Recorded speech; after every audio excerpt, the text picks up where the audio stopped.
here. In this video I'm going to show you how to set up your website using Dreamweaver. In the first video we created the site design, all the images, and now we're going to put the website together. So when you open Dreamweaver, you're going to see the start screen, as you can see right here. First off, we're going to define a new Dreamweaver site. I go to my Files panel, click on this drop down menu and choose Manage Sites. I click on New. Okay, give your site a name, like yourwebsite.com. It won't show up anywhere, it's just for you. I name it as Site 1. Okay, and I need to show Dreamweaver where my local site folder is, and I've created a site folder back in the first video, so I just locate my site folder. Site 1, that was the name of my site folder. Click on it, click Select, click Save, and done. Okay, now you can see my site folder opened up right here. And the reason why we do this is because the next time you open Dreamweaver, you don't have to browse your site folder again. You just click on this drop down menu and all of your website projects are going to be listed here. You just select the site you want to work on and Dreamweaver opens up your site folder. So it's a huge time saver. And if you want to edit your Dreamweaver site, just click on Manage Sites, select your site, click on Edit, and you can edit it. You can also create a new site or remove a site. Okay, I close it. And again, you can see my site folder opened up right here. There is my fireworks and my images folder that I created back in the first video. And I'm going to store my web pages right here. So let's create a new HTML page. I can click right here, or I can go under File, New. I get this screen up. I need a blank page, HTML and no layout. Click Create. And now I have a brand new HTML page. Save it. I save it inside of my local site folder and I'm going to call it index, lowercase letters, and that's the main page of a website. So when you type in yourwebsite.com in the browser, or actually any website URL without any extension, the browser will look for an index page inside of the site folder on the web server. So the index page is the home page, but other pages, like if you have a products.html page in your site folder and you've uploaded that to your web server, it's going to be available at yourwebsite.com/products.html. And if you have a folder in your site folder, then yourwebsite.com/ the folder name / and then your file name. If you don't type in a file name after your folder name, the browser will look for an index page in that particular folder as well. So that's how it works. Okay, I click Save. And let's talk about some HTML basics. I go to Code View so I can see the actual code of my page. The very first line is the doc type. XHTML 1.0 transitional is the default doc type in Dreamweaver, and that's what the first line is about. The second line is the HTML start tag, and down here there is the HTML end tag. Every tag has a start tag and an end tag, and the end tag is designated with a /. So this is my HTML end tag, and you have to keep everything inside of your HTML tags. Okay, the third line is my head start tag. The head tags are not visible when you take a look at a web page, but important. Inside of my head tags, I have a meta tag for character coding. UTF-8 is the default. That's what most web servers use. And I have my meta end tag right here because it's a self-closing tag. Okay, then I have my title start tag, my title, and my title end tag. And then there is my head end tag. Again, every tag has a start tag and an end tag, and the end tag is designated with a /. Okay, under my head end tag, you can see a gap. You know, the browsers render the code sequentially, and they don't care about the space between your elements, so you can add even more space if you want.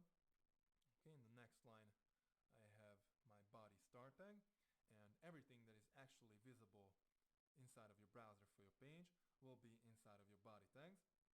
I go to design view real quick and type in 2 paragraphs. code.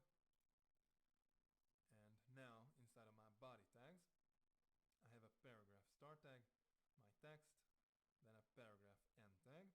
I have another paragraph, then there's my body end tag, and then there's my HTML end tag. So everything that is visible inside of your browser for your page will be inside of your body tags. And you can put as many tags as you want inside of a tag. But if you start a body tag, for example, and then you start a paragraph tag, you have to close your paragraph tag first, and then you can close your body tag. So your tags cannot overlap each other. Okay, let's talk about how to position your content inside of a page. Basically, we use div tags to lay out a web page. We can also use tables, but tables create too much code, and we don't like that. Tables are great for data, but we use divs for layout. So I go to design view, and I'm going to insert a div tag. I fold out my insert panel. If you can't find your insert panel, just go to your window menu and look for insert.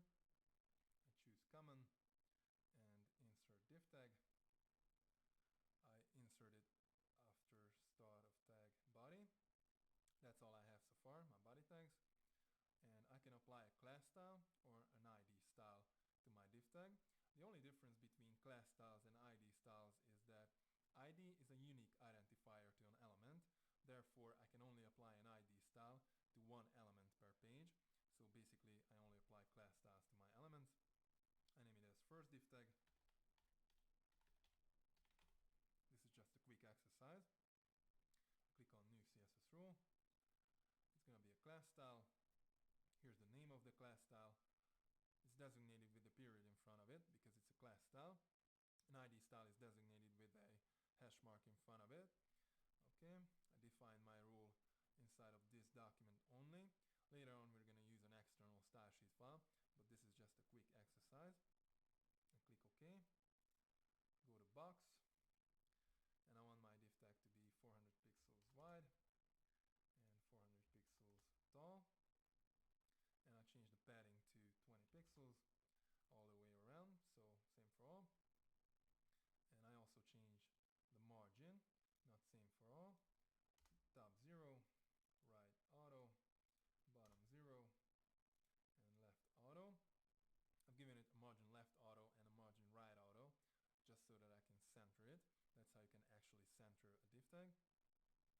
Okay, I go to background, and I change the background color to gray. I go to border, and I want a solid 10 pixel black border all the way around. Okay, that's it. I click OK. OK again. And here's my div tag. I select it so I can see my 10 pixel border and 20 pixel padding. And I've given it margin left auto and a margin right auto to center it. Okay, my div tag is 400 pixels wide from this point to this point. So the padding and the border are not included in that. Those are adding to my overall box size. And since I had no content inside of my div tag, Dreamweaver put this line in, but I can type in anything I want. I just type in 2 paragraphs. Okay, I turn live view on, and now I can see how my page will look like in a browser. You can also preview your page in a browser, and you should check out your pages in different browsers to make sure that they look exactly the way you want them to look. So go ahead and install all the popular browsers on your computer, like Chrome, Firefox, IE, Opera, and Safari, and then click Edit Browser List and add those browsers to your list. Okay, I click cancel, and I have an inspect button up here. I turn it on, and now I can see the padding and the margin on my different elements. I just hover over an element, like for example my div tag, and the blue view that you're seeing is the actual width and height of the element itself. The purple is the padding, the kind of different blue is the border, and the yellow is the margin. Also, my tag selector down here tells me which element I'm mousing over. Okay, I turn live view off, and let's take a look at the code.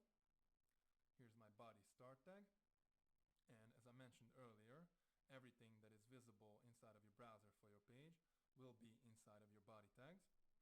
After my body start tag, there is my div start tag. That's how I inserted it. After my body start tag, it has a class style applied to it called first div tag.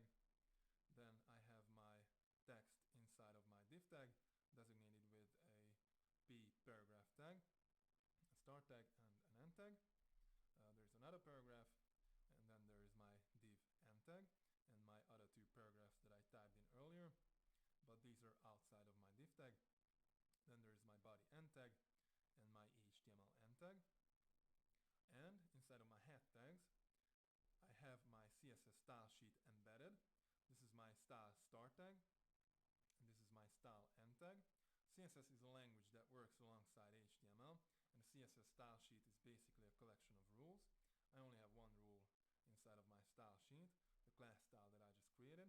It's called first div tag, designated with a period in front of it because it's a class style. And inside of my curly braces, I have all the properties and values for this particular class style, just like I wanted. The background, the margin, it's all in there. And it's pretty simple too. There's a property like the height, for example, and then there's the actual value for it. But of course I can change it anytime. Now there are three different ways of inserting CSS style sheets. One way is embedded style sheet, just like this one. It's embedded in the page itself and it's added to my head tags. The second way is an external style sheet file attached to the page. The benefit of using an external style sheet is that I can style a 1000-page website in just one place. All I need is an external CSS file, and I can define all of my rules in that file for my entire website. And in my head tags, I only need a link to that CSS file so that the browser knows where to find it. That's what we're going to use the most often. And the third way is inline styles. So around the particular tag, like a paragraph tag, I can put style, and I can just type in any properties just like in CSS. Let's see, I want to change the color, and I pick red.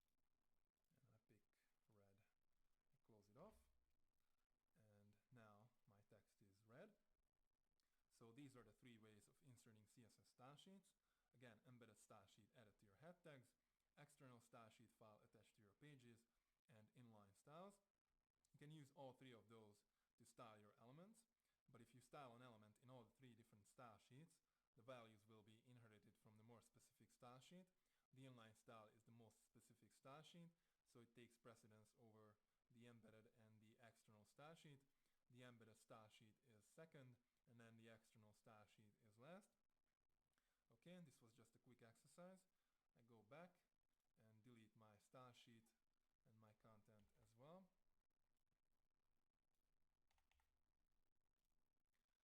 And I'm going to put a website together using the images that I created back in the first video.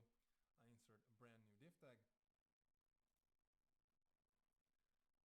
Okay, I don't have anything inside of my body tags yet, and Dreamweaver is going to insert it in my body tags anyway, so I just choose at insertion point, whatever. I apply a new class style to my div tag. I name it as container.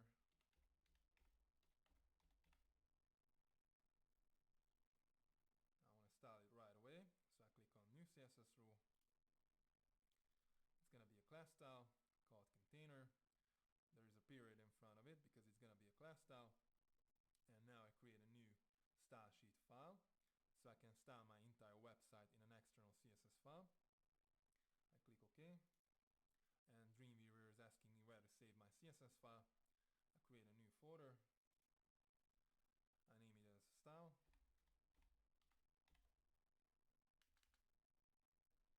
And I also name my main CSS file as style. Okay, it's a CSS file. I click save. And Dreamweaver is going to create the CSS file for me. I can start styling my container class, and it's going to be defined in my CSS file. I go to box, and I want my div tag to be 950 pixels wide because that's how I size my images. My background image and also my header image is 950 pixels wide. Okay, I need a margin right auto and the margin left auto so I can center my div tag inside of my body.